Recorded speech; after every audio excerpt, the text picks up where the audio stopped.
Take our lead, let's help you make your mark. Our goal is your satisfaction. Let us show you the way.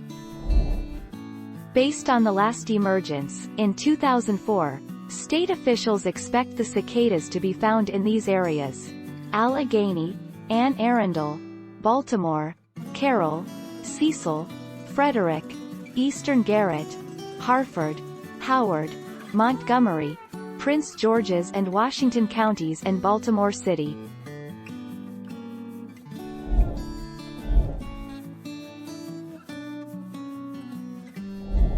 Let's help you make your mark. In late July to early August, their eggs hatch. The tiny white nymphs will fall from trees and immediately begin to burrow underground, where they will live until 2038. Cicadas do not chew, bite, or sting, so they are not a threat to humans, pets, animals, or most plants.